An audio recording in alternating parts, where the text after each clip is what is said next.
ओम शांति। 14 मई 2025 प्रातः मुरली। ओम शांति। बाप दादा मधुबन। आज बाबा ने सुनाया, मीठे बच्चे अभी तुम संगम पर हो, तुम्हें पुरानी दुनिया से ताल्लुक नाता तोड़ देना है, क्योंकि ये पुरानी दुनिया अब ख़त्म होनी है। मीठे बच्चे अभी तुम संगम पर हो, तुम्हें पुरानी दुनिया से ताल्लुक नाता तोड़ देना है, क्योंकि ये पुरानी दुनिया अब ख़त्म होनी है। आज की मुरली से बाबा ने प्रश्न किया, संगम की कौन सी विशेषता सारे कल्प से न्यारी है? उत्तर में बाबा ने बताया, संगम की विशेषता पढ़ते यहाँ हो, प्रारब्धि भविष्य में पाते हो। सारे कल्प में ऐसी पढ़ाई नहीं पढ़ाई जाती है जिसकी प्रारब्धि दूसरे जन्म में मिले। अभी तुम बच्चे मृत्यु लोक में पढ़ रहे हो, अमर लोक के लिए, और कोई दूसरे जन्म के लिए पढ़ता नहीं है। आज की मुरली से गीत है, दूर देश का रहने वाला आया देश पर आए, मैं आया देश पर आए। ओम शांति। दूर देश का रहने वाला कौन? ये तो कोई भी जानते नहीं। क्या उनको अपना देश नहीं है? जो पराए देश में आए हैं वह अपने देश में नहीं आते हैं। ये रावण राज्य पराया देश है ना। अपना देश कौन सा है? सतयुग। तो अपने देश में कभी नहीं आते। क्या सी बाबा अपने देश में नहीं आते हैं? अच्छा, रावण का परदेश कौन सा है? बाबा कहते रावण का परदेश कौन सा है और देश कौन सा है? सी बाबा का अपना देश कौन सा है? पराया देश कौन सा है? फिर बाप आते पराए देश में तो उनका देश कौन सा है? अपने देश की स्थापना करने आते हैं। लेकिन क्या वह अपने देश में खुद आते हैं? एक दो ने सुनाया। अच्छा, इस पर सब विचार सागर मंथन करना, ये बहुत समझने की बात है। रावण का पराया देश बताना बहुत सहज है। राम राज्य में कभी रावण आता नहीं। बाप को रावण के देश में आना पड़ता है, क्योंकि रावण राज्य को चेंज करना होता है। ये है संगम युग। वह सतयुग में भी नहीं आते, कलयुग में भी नहीं आते, संगम युग पर आते हैं। तो ये राम का भी देश है, रावण का भी देश है। इस किनारे राम का, उस किनारे रावण का है। नाव पुरानी साथी संभल के चलती, इस किनारे वह दुख की धारा सुख की धार बहती उस पार। तो इस किनारे दुख की धार है और उस किनारे सुख की धार है। संगम है ना। अभी तुम बच्चे संगम पर हो, ना इस तरफ ना उस तरफ हो। अपने को संगम पर समझना चाहिए। हमारा उस तरफ ताल्लुक नहीं है। बुद्धि से पुरानी दुनिया से ताल्लुक तोड़ना पड़ता है। रहते तो यहाँ ही हैं, परंतु बुद्धि से जानते हैं ये पुरानी दुनिया ही ख़त्म होनी है। आत्मा कहती है अभी मैं संगम पर हूँ। बाप आया हुआ है, उनको खिवैया भी कहते हैं। अभी हम जा रहे हैं कैसे? योग से। योग के लिए भी ज्ञान है, ज्ञान के लिए भी ज्ञान है। योग के लिए समझाया जाता है, अपने को आत्मा समझो, फिर बाप को याद करो। ये भी ज्ञान है ना। ज्ञान अर्थात समझानी बाप मत देने आए हैं। कहते अपने को आत्मा समझो।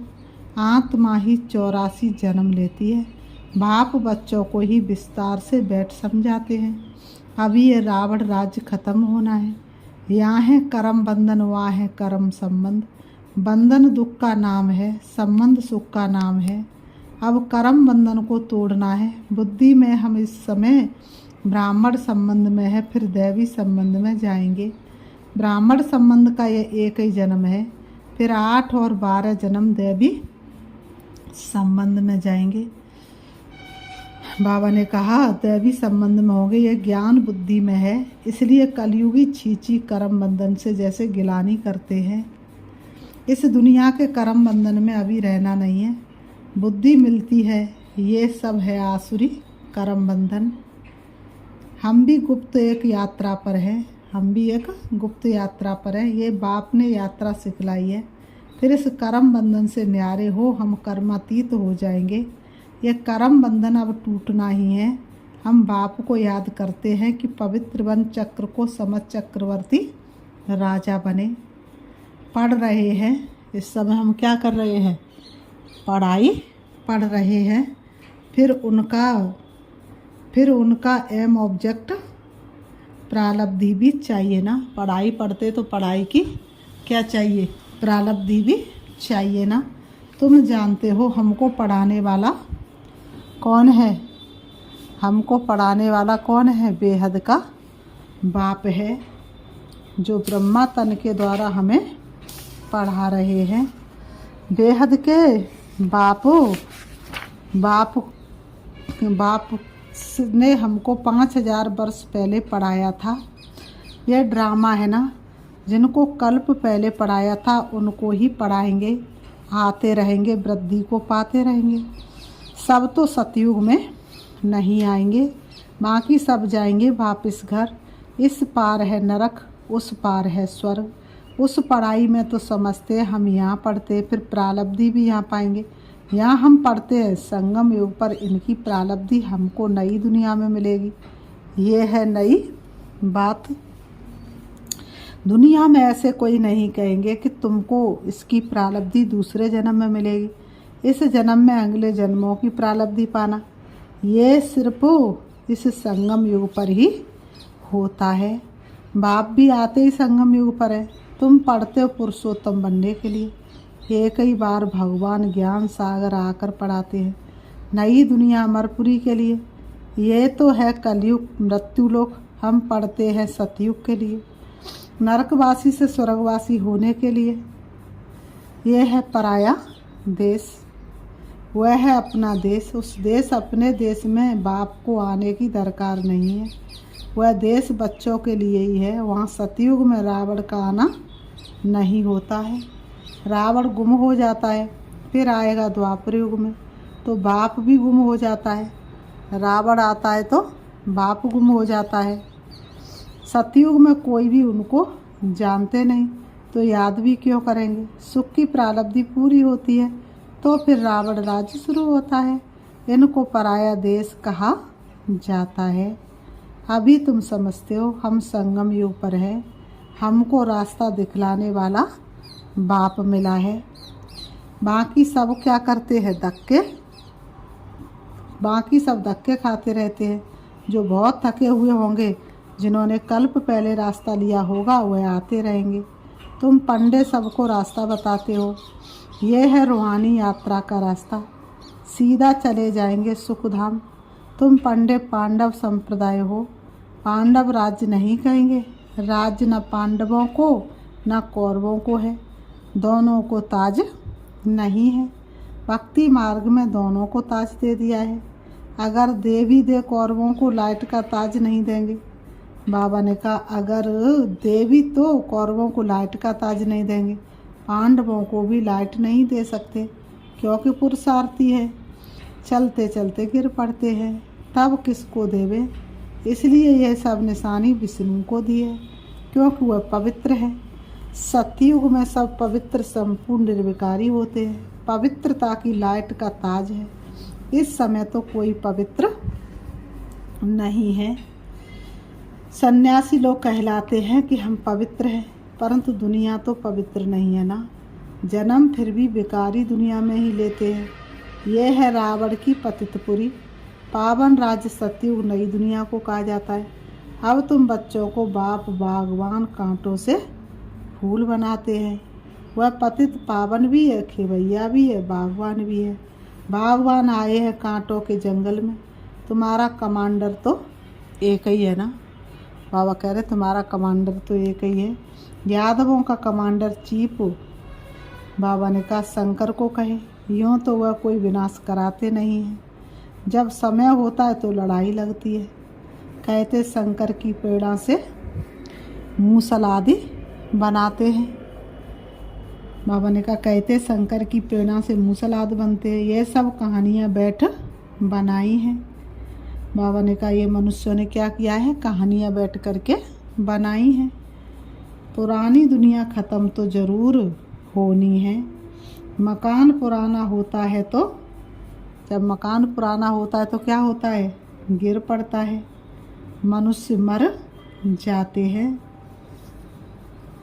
बाबा कहते ये भी पुरानी दुनिया ख़त्म होनी है, ये सब दबकर मर जाएंगे। कोई डूब मरेंगे, कोई शोक में मरेंगे। बोम साध की जहरीली वायु भी मार डालेगी।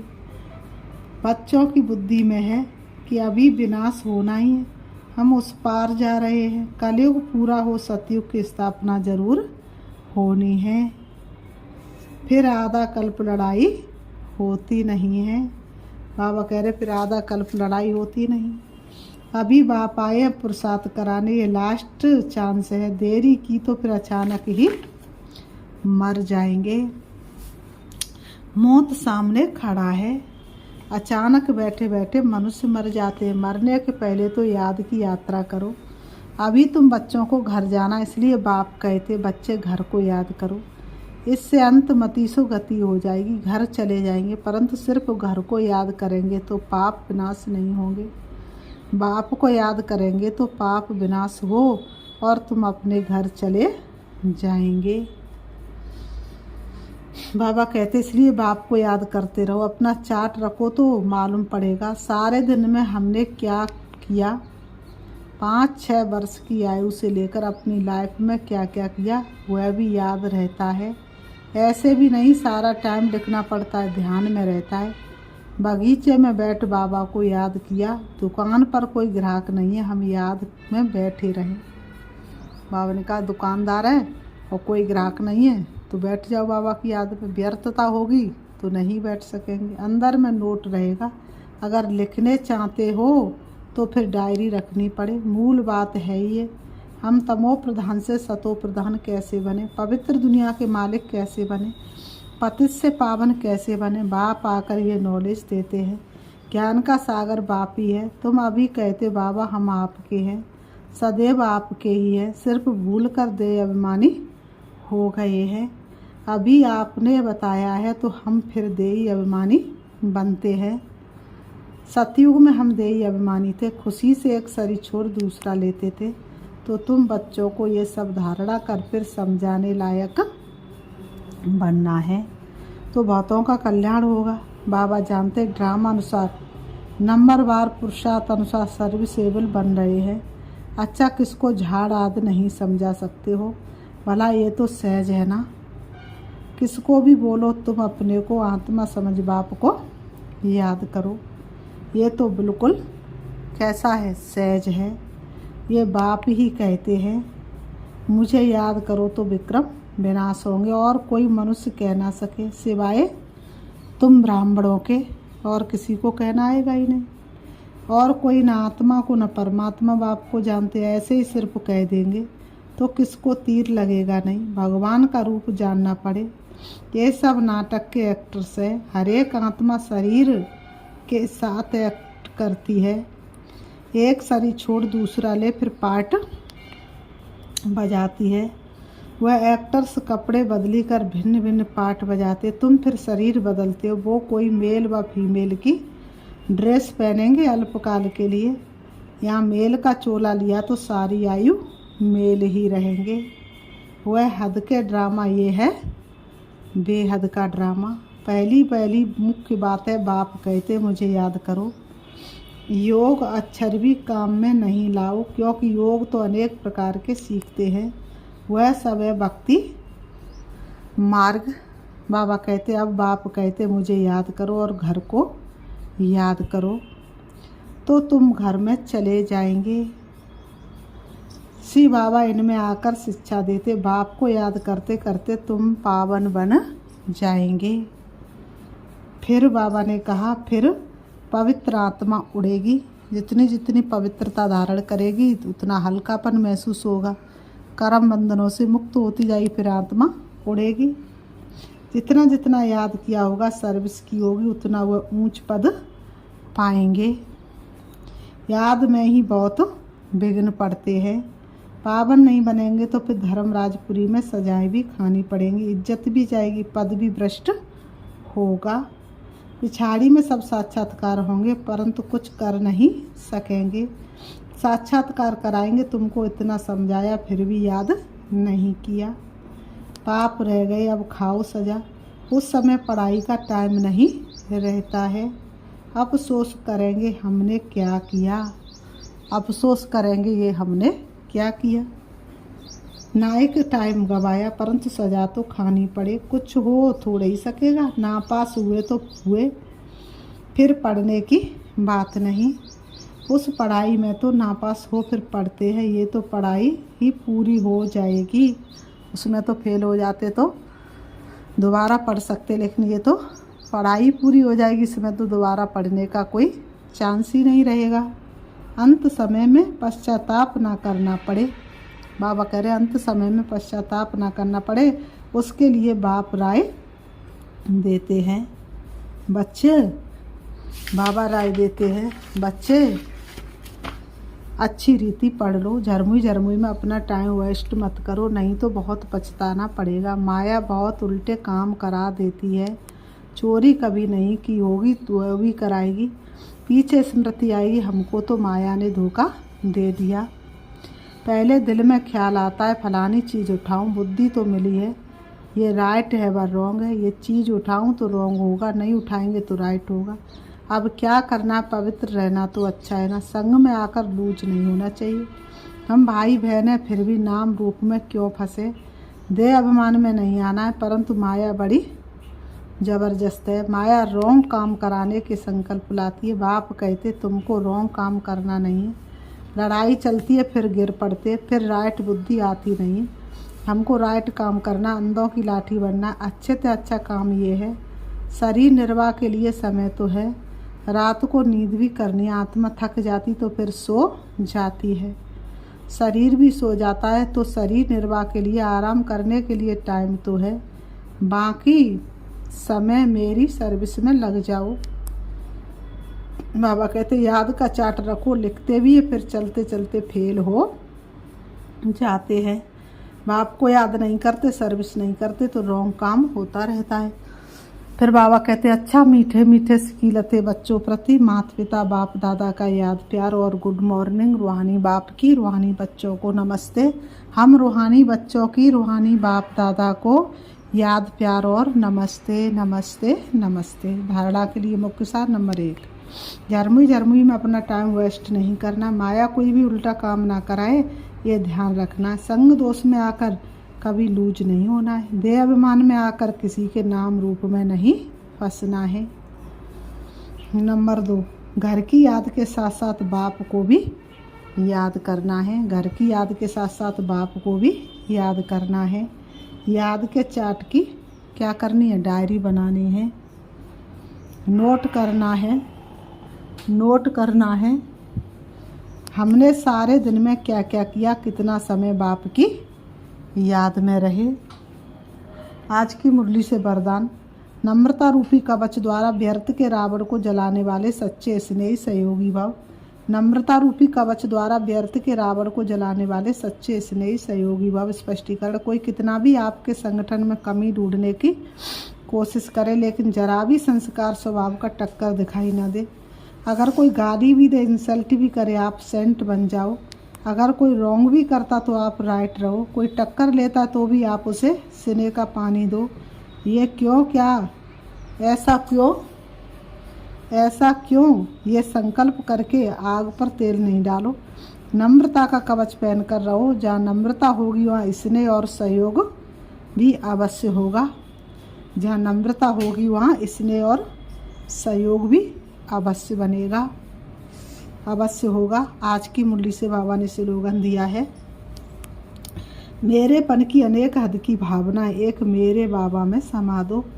मेरेपन की अनेक हद की भावनाएं एक मेरे बाबा में समा दो। आज की मुरली से अव्यक्त इशारे हैं, रूहानी रॉयल्टी और प्योरिटी की पर्सनैलिटी धारण करो। रूहानी रॉयल्टी और प्योरिटी की पर्सनैलिटी धारण करो। रूहानी रॉयल्टी का फाउंडेशन संपूर्ण पवित्रता है, तो अपने से पूछो कि रूहानी रॉयल्टी की झलक और फलक आपके रूप व चरित्र से हर एक को अनुभव होती है। नॉलेज के दर्पण में अपने को देखो कि मेरे चेहरे पर चलन में वह रूहानी रॉयल्टी दिखाई देती है या साधारण चलन और चेहरा दिखाई देता है। बाबा ने कहा नॉलेज के दर्पण में अपने को देखो कि मेरे चेहरे पर चलन में वह रूहानी रॉयल्टी दिखाई देती है या साधारण चलन और चेहरा दिखाई देता। अच्छा, ओम